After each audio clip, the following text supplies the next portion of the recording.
Hello YouTube, welcome to my garage. This is part 2 of the Lotus Elise 2023 winter projects.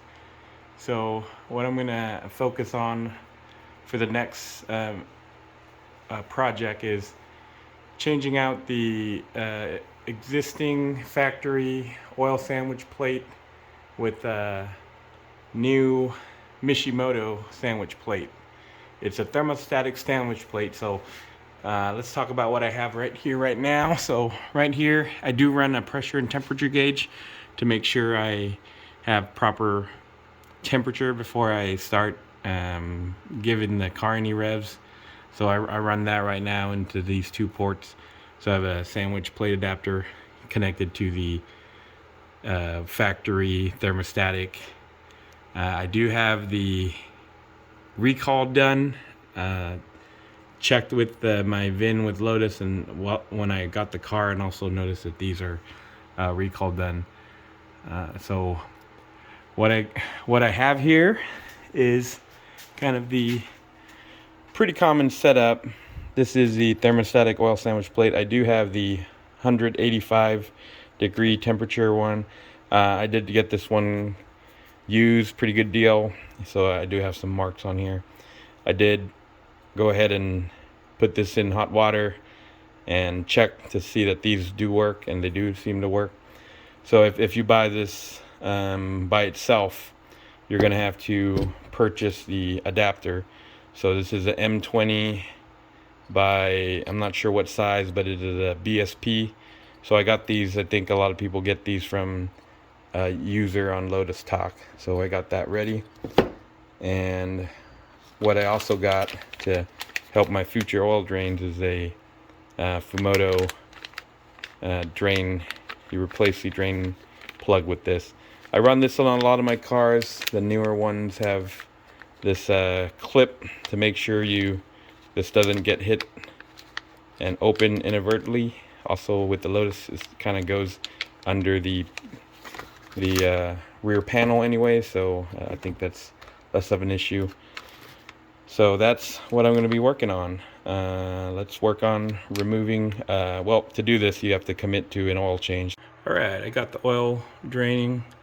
So I have it up on a lift, but I don't have those elevated oil pans, so I kind of held the container up there for while it was draining, and now it's just kind of trickling out, so I'm just leaving that to trickle out. So in the future, it's going to be a little easier because we're going to put this guy in. So this is a Fumoto F133S. I got a little adapter here that actually you can hook a 3/8 inch hose, and so in the future I'm going to put that adapter on here, run the hose down to a container, and then when I need to drain the valve, just open this. This has also these clips that you put on here. Let me fidget this in. You put on here and they kind of snap in. Make sure it doesn't lift or come loose on you. So comes with a gasket. I think they said make sure when you put this on not to tighten with this. Basically tighten with the body, and also they have I think instructions in here. So let me look at that real quick. So yep, just tear that up. Some instructions. So they say tighten with the valve to 15 foot-pounds, and don't over tighten. So we're gonna get that on there. Alright, I got the valve on. So you actually put a 19mm or a crescent wrench on this, but 19mm fits this pretty good.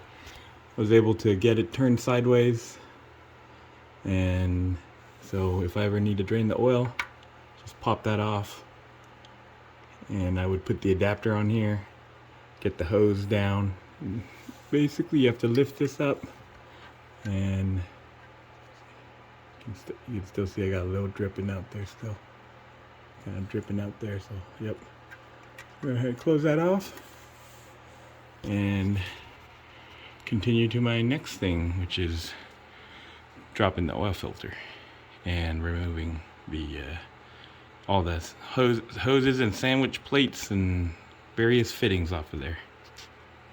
All right, got the oil filter off.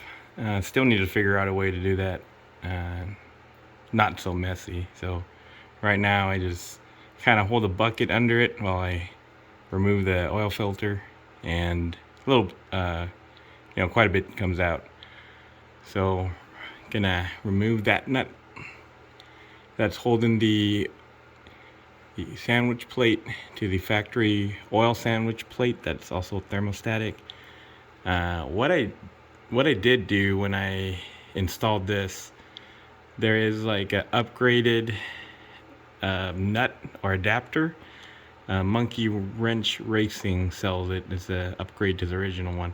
I don't believe it's this one. I believe it's the one that is connecting the original to the car. I'll post a picture or a link of which one that is. So don't quite have the factory stuff in there. I will have to do something about the oil pressure, and right now I have it in here. I know this is maybe not the best way. Some people like to put a low extension so there's not much hanging off of here, but the new stuff I got, one of the common complaints I see is that it has a port 1/8 inch NPT right there, and there's also another port right there. But as you can imagine, once you start adding these connections, you're pretty much this where you put your wrench on is going to cover that. So I'm gonna end up running the temperature on this port, and I thought about drilling and tapping this out, and I think I've seen somebody do that. But what I am going to do is there is a factory, I believe it's kind of up there. There's a alarm light that hooks into the oil pressure to where the oil pressure would be. I am going to I purchased this on eBay. I'm going to post a picture on it, but it is a proper, like a 300 millimeter connection that goes into there like a extension hose, and I'm going to mount this as well as the factory, I think they call it dummy light, to that. And so that way I'll have some relief, still retain the factory dummy light, and be able to install this without kind of hanging this off the block. So unfortunately, I think there's a Royal Mail stoppage or ban right now. The seller on eBay said, you wait a couple weeks, the ban might lift. So it is from Great Britain, so I don't quite have that with me yet. So I can do everything and install this, and I'll just leave this to be installed later with what's going up on there. Sandwich plate removed, so we're down to the factory sandwich plate. That's a thermostatic. I believe this one's set at a 160. So I think this is the piece that I have the upgraded Monkey Wrench Racing one. The adapter plate sitting right here. I'm going to take these two gauges off, senders off. To take this nut off, let's see, I don't know if it's brand specific, but this was a 26 millimeter on here. Make sure you have a 6-sided socket. I didn't, and I kind of rounded off a little bit, but it did come out fine. And I'm going to take this apart, and then I think next I'm going to remove the factory oil lines. I did get a set of wrenches, 27, 28, or 30. I did get a set of those wrenches. I heard it could be quite tough, and you probably want to do it while it is on the car. So I believe you can also remove this, kind of have this, but then you'll be kind of fighting with it. So I think with it on the car might be the best solution there. Also prepare for, there's going to be oil in these lines when you do an oil change. I don't believe you can ever get this out. So I'll be prepared for when I disconnect these. So there's probably going to drain a bunch of oil in there. So let's get to working on these guys next. All right, it is off. So the one side did play nice. This is a 30 millimeter. The fitting did go with the other side. The sandwich plate, this one didn't play nice, so when I tried to break it loose, this ended up threading out. So I got this, and oil did come out, so it's currently draining. Once I got that removed, I went ahead and took this part off, and that's a 26 millimeter. And then after I got it, I just kind of spun it out of here. So this is a 27 millimeter. So I'm gonna put a 30 millimeter and a 27 millimeter and take that fitting out. All right, that was a success. That was quite tight. So what I ended up doing was put the 30 millimeter box inside, and I had to kind of wedge it inside the, this is an aftermarket motor mount. So I basically wedged it in there so I have something solid. I wasn't able to like just hold one and then pull the other. So once I got that in there, wedged in there, I yanked on the 28 millimeter, or sorry, 27. I was able to get it off. And I'm gonna make a correction. I think it's really this one that is an aftermarket upgraded unit. I believe this one is the one that commonly sometimes breaks on these. So again, I'm gonna post a link in there in case I get that wrong 3 times, but I really do believe it's this one. I remember having to put the hex on here. So that's installed, that's been working well. I'm gonna leave that alone. I don't need to mess with that one. So I'm gonna go ahead and start working on the taking the gauges off the sandwich plate and put the connections on the put these connections onto that one, take these gauges out, and just to show you what the old one looks like. It is a Mocal unit, and it is a thermostatic one. That's this black thing's a thermostatic. It is, I believe, factory it's 160, comes on at 160. So let me get working on that. I gotta go find where the washer is. I lost track of it while removing it, so let me go work on that. All right, got it installed. So these are 30 millimeter. So yeah, it's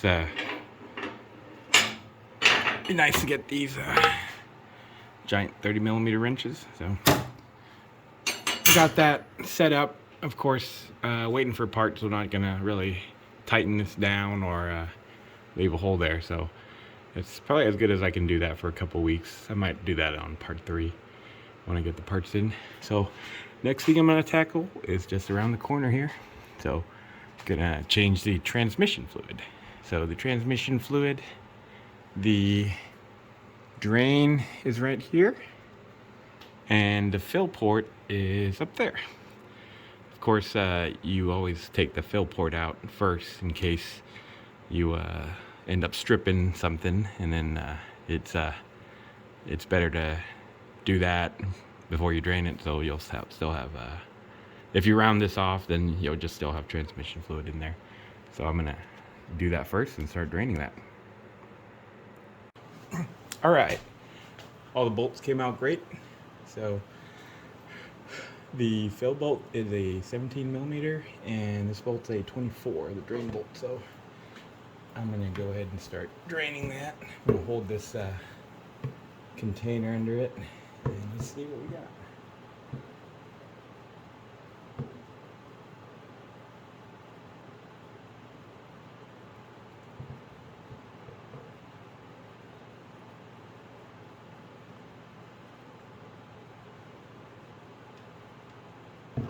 There you go. That looks fairly clean, but I don't know how long, or I don't know if that's ever been changed or when it was last changed. So I'm gonna go ahead and commit to obviously changing it. It's gonna take a little bit of time, so I'm gonna let that drain out.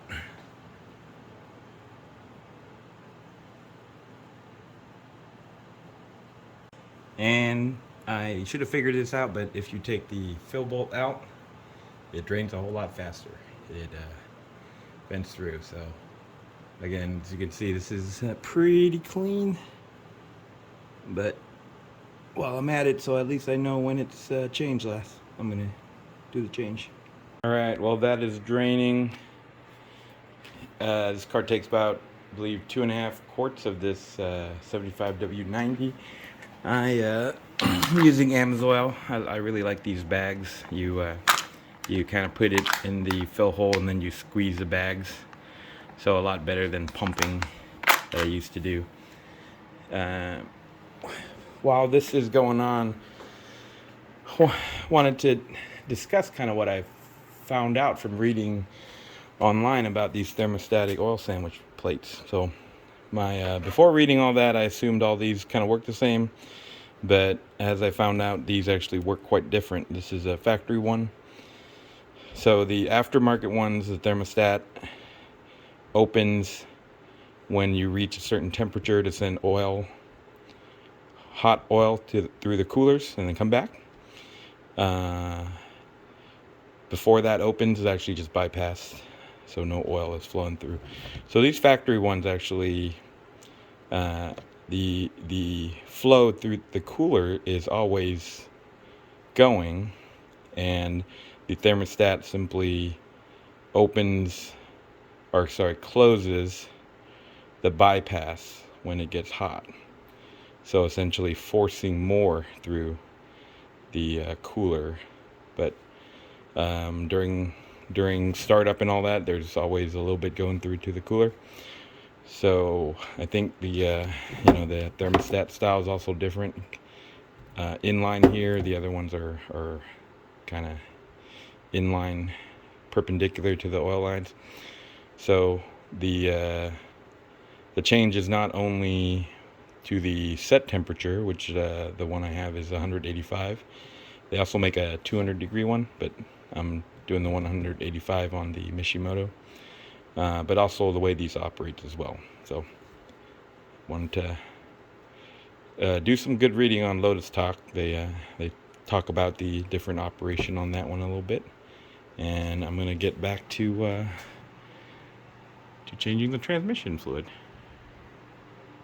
All right, so I already squeezed 2 quarts in there, and the way to get these full are basically you squeeze it out till that comes out of the drain plug there. So I have another quart here, but it should only take half of this.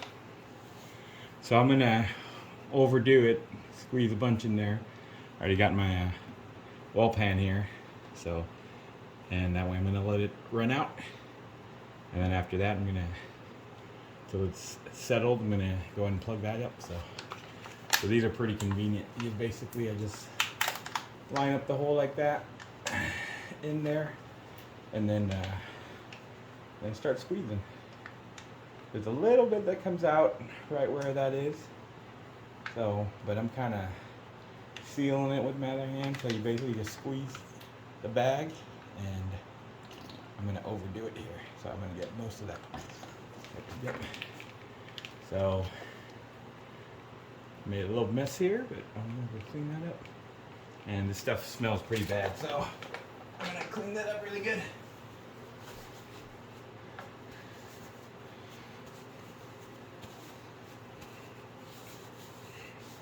Yeah, transmission fluid smells really bad. Not a good smell to have around.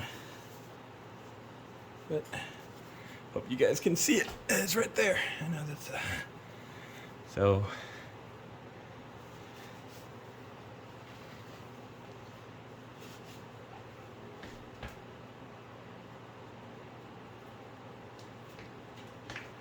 All right, so it's a fairly. I'm just gonna let it go, and the car's pretty level, so that should be where the. And it did take about 2.5 quarts, so I'm gonna go ahead and put that fill plug back in. All right, so that's gonna conclude this part 2 of the Lotus Elise projects. I'm gonna be waiting on some parts coming in here, and we're gonna do a part 3 after that. But thanks for joining me in my garage, everybody. Have a good day.